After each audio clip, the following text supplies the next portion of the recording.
పక్కన నాయకులు సవాల్ కూడా చేస్తున్నారు. మేము ఎడ్వర్స్ లో గెలిచేది మేమే, అసలు మొత్తం మా సైడే ఉన్నారు, మేము బయటకు వస్తే అందరూ తండోపతండాలుగా జగన్మోహన్ చూడటానికి వస్తున్నారు అంటున్నారు. మరి క్రేజ్ బాగా పెరిగిపోయిందండి, నిజమేనా బ్రదర్? మరి వాళ్ళందరూ సాక్షి కెమెరాలో చూస్తుంటారు. సాక్షిలో జస్ట్ ఫ్రంట్ మీడియా చూస్తారు, కానీ బ్యాక్ సైడ్ కూడా మీరు అందరూ ఫోకస్ చేస్తుంటే బాగుండేది. అది నేను రీసెంట్గా ఇబ్రహీంపట్నంలో కూడా మొన్న చూశాను. ఆ చూసినప్పుడు ఫ్రంట్ మీడియా అంతా ఉంది, కానీ బ్యాక్ సైడ్ అయితే అంత ఎవరు లేదు. అంతా 2047 అని అమరావతి విజన్ అని చెప్పారు కదా. ఇప్పటి నుంచే వైజాగ్లో మనం డేటా సెంటర్ గూగుల్ కంపెనీ చూసాం. Next February 14 to 15 bill gates గారు కూడా మైక్రోసాఫ్ట్ కంపెనీ గారు చంద్రబాబు నాయుడు గారితో మీటింగ్ వస్తున్నారు. దీన్ని బట్టే అర్థమవుతుంది. ఇంకా నాకు తెలిసి 2047 కూడా అవసరం లేదు అనుకుంటున్నా. మిగతా అవి ఎక్కువ ఫిష్ మార్కెట్స్ అని హైలైట్ అయినాయి అంతే. ఏమనంటే ఫిష్ మార్కెట్స్ పెట్టాము అని. అది నాకు తెలిసి గత ప్రభుత్వంలో కూడా ఇప్పుడు దాకా ఎవరు ఐటీ మినిస్టర్స్ కానీ ఎవరు ఎంఎన్సీస్తో కానీ పెద్ద పెద్ద కంపెనీ వాళ్ళతో కానీ డిస్కషన్ చేసేది ఏమి లేదు. బెల్ట్ మీద ఫొటోస్, లోగోస్, బుక్స్ మీద లోగోస్, టెక్స్ట్ బుక్స్ మీద లోగోస్, అది ప్రమోషన్సే, అది టోటల్ ప్రమోషన్సే. అది నేను ఇచ్చాను, నేను ఇవాళ ఇది రీసెంట్గా స్థలాల్లో కూడా దానికి స్థలాల కాగితాల్లో కూడా ప్రతిపక్షం ఉన్న బొమ్మ ఉండేది. ఇవాళ నారా చంద్రబాబు నాయుడు గారు అది కూడా తీశారు. వాళ్ళు ఎవరు మన స్థలాల మీద వాళ్ళ బొమ్మలు పెట్టుకోవడానికి వాళ్ళ అబ్బ సొమ్మ వాళ్ళ సొమ్మ అని ఇచ్చారు. అది మన కష్టపడింది మన సొమ్ము అది. అంతేకాకుండా బుక్స్ కానీ బెల్ట్స్ కానీ ఆఖరికి తినే చిక్కీ ప్యాకెట్స్లో కానీ దాంట్లో కానీ కూడా గత ప్రభుత్వంలో మొత్తం అలానే ప్రమోషన్స్ చేశారు. ప్రభుత్వంలో బొబ్బట్లు, ఫిష్ మార్కెట్లు ఇలాంటివి చాలా తీసుకొచ్చారు. వాళ్ళు చిన్నపిల్లలను కూడా తీసుకెళ్లేటప్పుడు అరవండి అని అలా చేయడం. మళ్ళీ చిన్నపిల్లలను కూడా రాజకీయాల్లోకి తీసుకొస్తారు. మీరు రండి, ఎందుకు ఎడ్యుకేషన్ ఎందుకు, డైరెక్ట్గా మీరే పాలిటిక్స్కి రండి, నేను మిమ్మల్ని చూసుకుంటామని. బ్రో మీ పేరు? నా పేరు కార్తిక్. ఏం చేస్తారు? నేను బీటెక్ ఫైనల్ ఇయర్ అమృత్సర్లో చదువుతున్నాను. మరి ఈ రోజున లోకేష్ గారు ఐటీ శాఖ మంత్రిగా, విద్యాశాఖ మంత్రిగా మీలాంటి యువతకి ఉపయోగపడే విధంగా 1200 కోట్లు రిలీజ్ చేయడం ఫీజు రిమర్స్మెంట్ కింద, అసలు ఏం చెప్తారు దాని గురించి మీరు? నేను 2022-2023లో ఫీజు రిబర్స్మెంట్ వల్ల అమ్మఒడి అనే కార్యక్రమంలో చాలా ఇబ్బంది పడ్డాను. దాంట్లో మా డిపార్ట్మెంట్ కూడా కాలేజ్కి అమౌంట్ పడలేదు, మీ అకౌంట్స్కే పడుతున్నాయి అని ఎగ్జామ్స్ కూడా ఆపించేవాళ్ళు. దానివల్ల చాలామంది స్టూడెంట్స్ కూడా ఎగ్జామ్స్కి సరిగ్గా అటెంప్ట్ అయ్యేవాళ్ళు కాదు. ఫీజు కట్టినాకే ఎగ్జామ్స్కి డైరెక్ట్గా అలో చేసేవాళ్ళు. మన ఓన్ మనీతో మనల్నే కట్టించుకొని మేము ఎగ్జామ్స్ అటెండ్ అయ్యేవాళ్ళము. కానీ ఈ ఇయర్ మాత్రం నేను ప్రభుత్వం డైరెక్ట్గా కాలేజ్కే వేస్తుంది అమౌంట్. మా స్టూడెంట్స్ని ఫోర్స్ చేసేది ఏం లేదు. ఇవాళ నేను 4-2 సక్సెస్ఫుల్గా కంప్లీట్ చేశాను. ₹1 కూడా కనీసం ఫీజు కూడా కాలేజ్ నుంచి అడగలేదు, కనీసం అమౌంట్ కట్టండి అని కూడా లేదు. డైరెక్ట్గా ప్రభుత్వం ఎవరికి ఏ కాలేజీలో స్టూడెంట్స్ ఎక్కడ చదువుతున్నారో వాళ్ళకే వేసేస్తున్నారు డైరెక్ట్గా ప్రభుత్వం. అంతేకాకుండా లాస్ట్ ఇయర్ మా సీనియర్స్ ఇయర్ కూడా సీనియర్స్ చాలామంది ప్లేస్మెంట్స్కి ఇబ్బంది పడ్డారు. ఇవాళ ప్రతి కాలేజీలో కూడా మినిమం 200-300 కంపెనీస్ వస్తున్నాయి.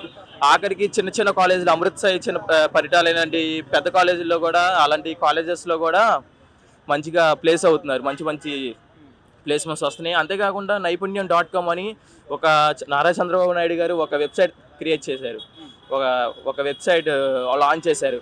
ఆ వెబ్సైట్లో మల్టిపుల్ జాబ్ రోల్స్ ఉన్నాయి. డిప్లొమా వాళ్ళకి, బీటెక్ వాళ్ళకి, ఐటీ లేదా మల్టిపుల్ ఐటీ రోల్స్ ఉన్నాయి. దాంట్లో ఇప్పుడు ఐటీ ఇండస్ట్రీ చాలామంది పడిపోయింది అంటున్నారు, కానీ నారా చంద్రబాబు నాయుడు గారు 2025 మంచిగా లాంచ్ చేశారు నైపుణ్యం.com అని. దాంట్లో మల్టిపుల్ ఎంఎన్సీ కంపెనీస్, చాలా కంపెనీస్ ఉన్నాయి. దాంట్లో నుంచి కూడా ఈజీగా రెస్పాండ్ అవుతున్నారు, మంచి ప్లేస్మెంట్స్ కూడా వస్తున్నాయి. అంటే గతంలో ఇలా ఎప్పుడు జరగలేదా బ్రదర్? మరి కంపెనీస్ విషయంలో కానీ లేదా మీ కాలేజ్ విషయంలో కానీ?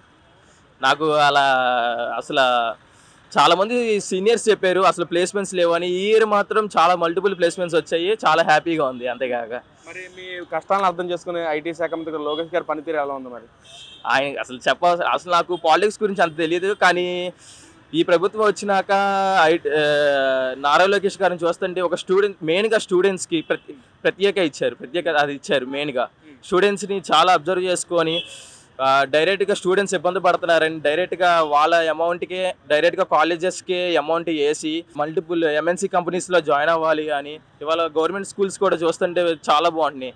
చాలామంది ఇంగ్లీష్ మీడియంలోనే మాట్లాడుతున్నారు. ఫుడ్ కానీ క్వాలిటీ కానీ చాలా బాగుంటుంది. అంతేకాకుండా ప్రమోషన్స్ అనేవి లేవు. బెల్ట్ మీద ఫొటోస్, లోగోస్, బుక్స్ మీద లోగోస్, టెక్స్ట్ బుక్స్ మీద లోగోస్, అలాంటివి ఏం లేకుండా డైరెక్ట్గా స్టూడెంట్స్కి రాజకీయం అనేది తెలియకుండా డైరెక్ట్గా బుక్స్ అనేవి ప్రొవైడ్ చేస్తున్నారు.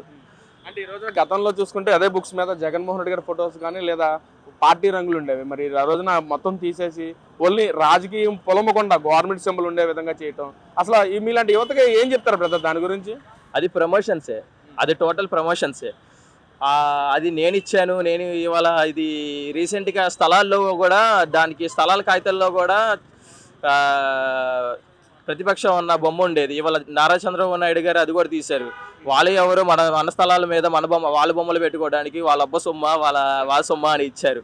అది మన కష్టపడింది మన సొమ్ము అది. అంతేకాకుండా బుక్స్ కానీ, బెల్ట్స్ కానీ, ఆఖరికి తినే చిక్కీ ప్యాకెట్స్లో కానీ, దాంట్లో కానీ కూడా గత ప్రభుత్వంలో మొత్తం అలానే ప్రమోషన్స్ చేశారు. ఈ ప్రభుత్వంలో అయితే అలాంటివి ఏం లేవు. స్టూడెంట్స్ కూడా మంచిగా ఎడ్యుకేషన్గా బాగా అవుతున్నారు. అంతేకాకుండా ఏజ్ని బట్టి నారా లోకేష్ గారు కూడా సపోర్ట్ చేయరు చిన్న స్టూడెంట్స్కి. అప్పుడే పాలిటిక్స్ కాదు అని చాలామంది చిన్నపిల్లలు కూడా జెండాలు పట్టుకొని తిరుగుతున్నారు. వాళ్ళందరం కూడా సపోర్ట్ చేయరు లోకేష్ గారు. ఎందుకంటే ఎడ్యుకేషన్ ఈజ్ వెరీ ఇంపార్టెంట్ అని లోకేష్ గారు ఎప్పుడు అంటారు. అందుకని స్టూడెంట్స్ అందరూ ఇప్పుడు నారా లోకేష్ గారికి ఎంతలా సపోర్ట్ చేస్తున్నారు. అందుకే 2047 అని అమరావతి విజన్ అని చెప్పారు కదా. ఇప్పటి నుంచే వైజాగ్లో మనం డేటా సెంటర్ గూగుల్ కంపెనీ చూసాం. Next February 14 to 15 bill gates గారు కూడా మైక్రోసాఫ్ట్ కంపెనీ గారు చంద్రబాబు నాయుడు గారితో మీటింగ్ వస్తున్నారు. దీన్ని బట్టే అర్థమవుతుంది. ఇంకా నాకు తెలిసి 2047 కూడా అవసరం లేదు అనుకుంటున్నా. మిగతా నెక్స్ట్ ప్రభుత్వం కూడా మళ్ళీ చంద్రబాబు నాయుడు గారు గెలిస్తేనే ఇంకా మొత్తం ఇక్కడే, ఇంకా హైదరాబాద్, చెన్నై, బెంగళూరు అలాంటి స్టేట్స్కి మనం వెళ్ళవసరం లేదు. మన ఆంధ్రాలోనే మనం ఉండొచ్చు. మరి ఈ విధంగా ఈ ప్రభుత్వం గురించి చెప్తా ఉన్నారు. మరి గత ప్రభుత్వంలో ఇలా ఎప్పుడు చేయలేదా బ్రదర్? మరి మీలాంటి యువతకి ఉపయోగపడే విధంగా కంపెనీస్ కానీ చదువు పట్ల కానీ ఏమీ చేయలేదా? అవి ఎక్కువ ఫిష్ మార్కెట్స్ అని హైలైట్ అయినాయి అంతే. ఏమనంటే ఫిష్ మార్కెట్స్ పెట్టాము అని. అది నాకు తెలిసి గత ప్రభుత్వంలో కూడా ఇప్పుడు దాకా ఎవరు ఐటీ మినిస్టర్స్ కానీ, ఎవరు ఎంఎన్సీస్తో కానీ, పెద్ద పెద్ద కంపెనీ వాళ్ళతో కానీ డిస్కషన్ చేసేది ఏమీ లేదు. మరి ఇప్పుడు ఎలా ఉంది బ్రదర్? మరి కంపెనీస్ విషయం కానీ విశాఖ గూగుల్ డేటా సెంటర్ రావటం, లేదా టెక్ మహేంద్ర లాంటి పెద్ద పెద్ద కంపెనీస్ రావటం, గూగుల్ టెక్ కానీ, ఏం చెప్తారు దాని గురించి? కొన్ని ల్యాక్స్ జాబ్ ఆపర్చునిటీస్ వస్తున్నాయి స్టూడెంట్స్కి. మన ఊర్లోనే మనం ఎక్కువ వేరే స్టేట్లు వెళ్ళకుండా మన స్టేట్లోనే మనమే హ్యాపీగా చక్కగా జాబ్స్ తెచ్చుకోవచ్చు. హైదరాబాద్ ఎలా డెవలప్ అయింది నారా చంద్రనాయుడు గారి సార్ వలన అందరికీ తెలిసిందే. ఇవాళనే సేమ్ అది కూడా మన ఆంధ్రప్రదేశ్ కూడా నెంబర్ 1 స్టేట్ లాగా మార్చాలని ఆయన కూడా. మరి పక్కన గత పాలకులు మాట్లాడుతున్నారు, అసలు మా ప్రభుత్వంలో చాలా కంపెనీస్ తీసుకొచ్చాము, ఎంఎన్సీలు ఎంఓయూలు చేసుకున్నాము, కానీ ఈ ప్రభుత్వం వచ్చాక వాళ్ళు మా పేర్లు చేసి వీళ్ళ పేర్లు వేసుకుని గొప్పలు చెప్పుకుంటున్నారు అంటున్నారు బ్రదర్. ఏం చెప్తారు మీరు? అది ఇంకా మనం ఏం చేయలేము. ఇంకా మాట్లాడినా కూడా అది వేస్టే ఇంకా చెప్పాలన్నా.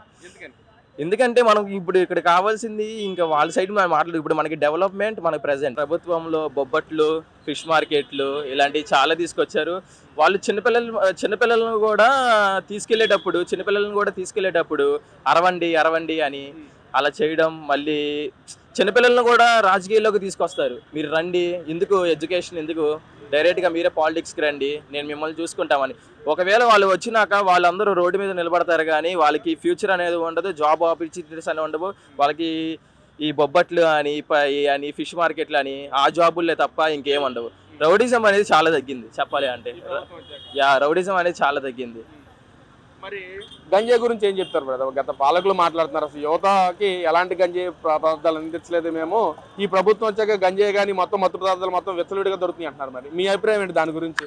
హోమ్ మినిస్టర్ గారు అయితే రీసెంట్గా నేను ఇలా శివరాత్రికి ఇలా వెళ్ళినప్పుడు బయట గంజాయి అనేది చాలా జగన్ ప్రభుత్వంలో చూసినప్పుడు చాలామంది ఫ్యామిలీతో వెళ్ళేటప్పుడు చాలా భయపడేవాళ్ళం. కానీ ఈసారి చూసినప్పుడు న్యూ ఇయర్ కానీ ఫ్యామిలీతో కానీ వెళ్ళినప్పుడు మా హోమ్ మినిస్టర్ గారికి థ్యాంక్స్ చెప్పాలి ఆ మేడంకి.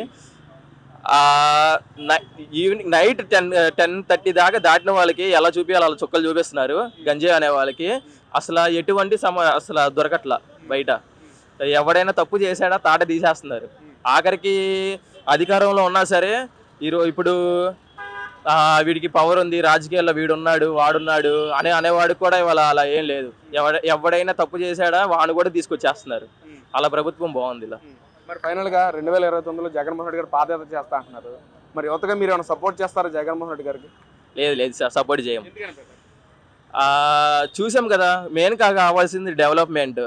అండ్ డెవలప్మెంట్ అంటే స్టూడెంట్స్కి అయితే డెవలప్మెంట్, పెద్దవాళ్ళకి కావాల్సింది కల్చర్ అదండి, పెన్షన్స్ కానీ ఇవాళ ప్రభుత్వం కానీ బాగుంటుందంటే ఆయన వల్లే. ఇంకా ఇంకా ఆయన మళ్ళీ ఇదే ప్రభుత్వాన్ని కోరుకుంటున్నారు మీరు? ఇదే కావాలి పక్క. ఇంకా ఇదే ఉంటుంది. ఇంకా ఇదే తను అసలు అయినా మ్యాక్సిమం 100% ఛాన్సెస్ లేవు తను రావడానికి కూడా. మరో పక్కన నాయకులు సవాల్ కూడా చేస్తున్నారు, మేము ఎడ్వర్స్లో గెలిచేది మేమే, అసలు మొత్తం మా సైడే ఉన్నారు, మేము బయటకు వస్తే అందరూ తండోపతండాలుగా జగన్మోహన్ రెడ్డి చూడటానికి వస్తున్నారు అంటున్నారు. మరి క్రేజ్ బాగా పెరిగిపోయింది నిజమేనా బ్రదర్? మరి వాళ్ళందరూ సాక్షి కెమెరాలో చూస్తుంటారు. సాక్షిలో జస్ట్ ఫ్రంట్ మీడియా చూస్తారు, కానీ బ్యాక్ సైడ్ కూడా మీరు అందరూ ఫోకస్ చేస్తుంటే బాగుండేది. అది నేను రీసెంట్గా ఇబ్రహీంపట్నంలో కూడా మొన్న చూశాను. చూసినప్పుడు ఫ్రంట్ మీడియా అంతా ఉంది, కానీ బ్యాక్ సైడ్ అయితే అంత ఎవరు లేదు అంతా.